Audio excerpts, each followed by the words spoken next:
What up, everybody, and welcome to Studio Day Heffrey Day Quarantine. First thing I want to point out, this is where a sticker was, so don't get any weird ideas, okay? It's my Captain Trade Down t-shirt. Mission was accomplished. Today, I want to talk about the Hall of Fame game, which will be tonight, right? Cowboys versus Steelers. And the way I want to do it, if you listen to us on 105.3 The Fan, you've already heard this, but I enjoyed the idea, so I think it's a fun way to preview the Hall of Fame game. We have a list of the guys who will not be playing in the Hall of Fame game.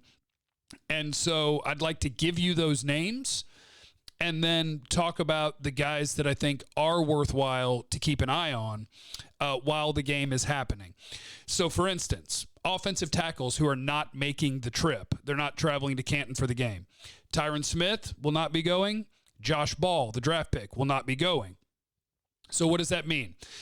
To me, my eyes are on literally every other offensive tackle, because while I've been at camp and watching practice, this team looks like they're in trouble if they lose an offensive lineman. And we saw it last year, right? Terrence Steele, Ty Nsekhe's been brought in.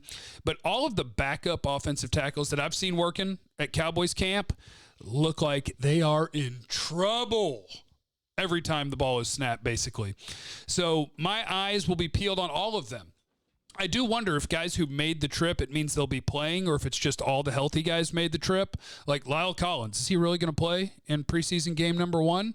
I have my doubts, but if he does, that'd be cool for the fans. But in terms of watching the guys that are going to matter for this team going forward, every single non-Lyle Collins, non-Tyron Smith offensive tackle is important, because they are looking for somebody who can be the swing tackle if somebody gets hurt, and all of the guys have had struggles in camp. Next position group. I'll just work my way down the list. So the guy at the top is Bradley Anae, defensive end, edge, whatever you want to call it. He's not on the plane. Chauncey Golston was not on the plane. DeMarcus Lawrence was not on the plane. I hate it for Chauncey Golston. He's a third-round pick that I think is a mini tank. Like, he's not an explosive athletic edge rusher, but he's a powerful, smart, aware defensive end that I think is going to be a solid NFL player for a long time. So he's not playing. Bradley Anae's not playing. Tank Lawrence isn't playing. If Randy Gregory gets snaps, obviously we'll have eyes on Randy Gregory to watch him against a different team, against NFL competition, because everybody would rather see the starters than the backups, right? But there is a bunch of dudes that are competing for playing time. If you were to look at their training camp practices right now, the primary backups at the edge position would be Terrell Basham and Dorrance Armstrong. So we'll be watching those guys. We'll be watching everyone else that's trying to either make the team or bang their way into the rotation, because right now those are the two primary backups. Terrell Basham, Dorrance Armstrong, they're getting the snaps. You got a bunch of dudes that are trying to work their way either into the rotation or into the 53-man roster. And unfortunately, I'm actually just like brain farting right this second. So give me 2 seconds. So, like, for instance, no, they really don't. They don't have other edges, really. Rondell Carter is a dude that's played well in camp. So I think Rondell Carter is actually playing for something right now. He's out of James Madison. It's his second year. So I'll say he is the one who's probably the most important time for. But on the Cowboys site, like, they list Brent Urban and Carlos Watkins as defensive ends, which maybe you are when it's a 3-man line, but those are defensive tackles. Carlos Watkins has been starting when they run a 4-man defensive line. So there you go. That is your edge guys. Next, Francis Bernard is not making the trip. So at linebacker, eyes on, obviously Micah Parsons. How much does he play? How many places will he line up? That's worth watching. But to me, it's Jabril Cox, 4th-round pick for the Cowboys, because when they are practicing in training camp, the first-team linebackers, they'll alternate a little bit, but a lot of times it's Leighton Vander Esch and Jalen Smith. The other times, it's Micah Parsons and Keanu Neal. Those are the 4 that are working with the 1s at different times. And then when they're not working with the 1s, they're working with the 2s. Jabril Cox is working with the 3rd team. But he's a dude that I have a lot of belief in. He's a guy that I think is the sort of player that can turn into an NFL star. The linebackers who are great in coverage in college but not great run-stuffing players, Those guys are the ones that can develop into NFL stars. That's your Fred Warner types. So Jabril Cox is the linebacker that I got eyes on. That's what we're doing there. Next, Amari Cooper is not making the trip. Neither is TJ Vasher, undrafted free agent TJ Vasher, who has not practiced yet. He's been hurt. So at wide receiver, is there anybody worth keeping an eye on? To me, it's Simi Fehoko, your draft pick, because at camp, you know what Amari Cooper is. CeeDee Lamb's been the absolute superstar of Cowboys training camp. Michael Gallup, you know what you have. Noah Brown is a pretty clear number 4 on this team so far in camp. Cedric Wilson is a safe bet to make the team. So if they're going to keep 6 wide receivers, which I think is definitely a possibility, that's where Simi Fehoko slots in. In college, he was a great special team player, and then you would call him an NFL developmental receiver, kind of a downfield speed, deep threat that his game will have to develop. So he is the guy that, to me, is worth watching in this bad boy. Next, cornerback. CJ Goodwin is not making the trip, which calling him a cornerback is generous. He's a special teams player. But CJ Goodwin, not on the plane. Jordan Lewis, not on the plane. Eyes on.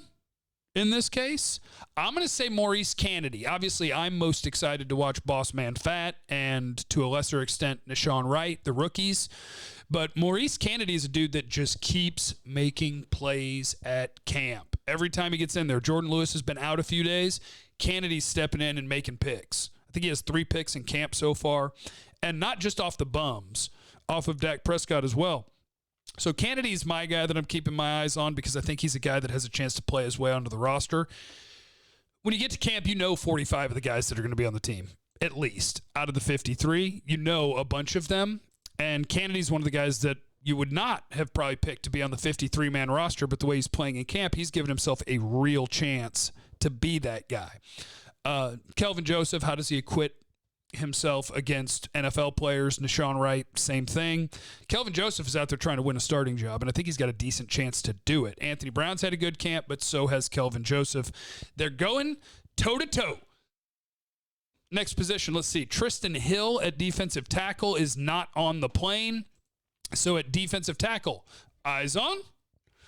For me, Neville Gallimore and Oso Digizua. But Neville Gallimore is the guy that has had a really, really good camp. And it's like, oh, wow. Sometimes these guys do make these leaps. Neville Gallimore as an NFL player has been, so far, but looks like he's on an upward trajectory and on his way to potentially becoming an average to above average NFL starter. So Neville Gallimore is the guy that the eyes are on at camp here, or at the Hall of Fame game. Malik Hooker not making the trip. So at safety, my eyes are on DeMonte KZ. He started off camp making some plays, and then there were some days where Jaron Kearse started running with the ones, and then DeMonte KZ was back out there with the ones as your free safety for the Cowboys. And I think it was the first day Malik Hooker was out there. KZ had a pick 6 off of Dak coming downhill from the free safety spot. So KZ, to me, is the guy to watch at safety. Blake Jarwin is not on the plane, which means eyes on. Sean McKeon. Dalton Schultz is safe, right? Dalton Schultz is going to make the team. Dalton Schultz might be tight end number 1 for this team between his production last year and his performance in camp this year. I don't think your tight end room has a star player in it. I think they're just a bunch of guys that are okay. But Dalton Schultz might actually end up being tight end 1. Sean McKeon is a guy that keeps showing up in camp. Again, nothing athletically special about him, but he does the job. He finds the holes in zones. He's able to get open on linebackers. He catches the ball when you throw it to him. So Sean McKeon is playing for a roster spot ahead of Jeremy Sprinkle. And Sean McKeon, I think, might be playing to see if he can be a top 2 tight end a year from now, and you could save some money by releasing a certain tight end that's making a bunch of money. Next guy that is not on the plane, Zach Martin, which means at guard, eyes on. Connor McGovern.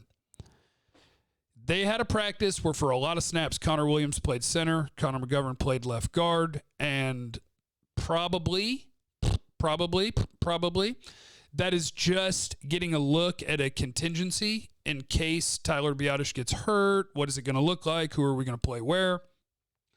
But there's also the possibility that they're looking for their best 5. And potentially, if they think that Connor McGovern is a better offensive lineman than Tyler Biadasz, then that could be your offensive line. I think it's more of a contingency thing in case your center gets hurt, that they were just getting prepared for how that's going to look. But Connor McGovern is the guy that, if he plays really, really well in the preseason, could force them into a decision, whether that is Connor McGovern playing in front of Connor Williams or Connor Williams playing in front of Biadasz, which lets Connor McGovern play left guard.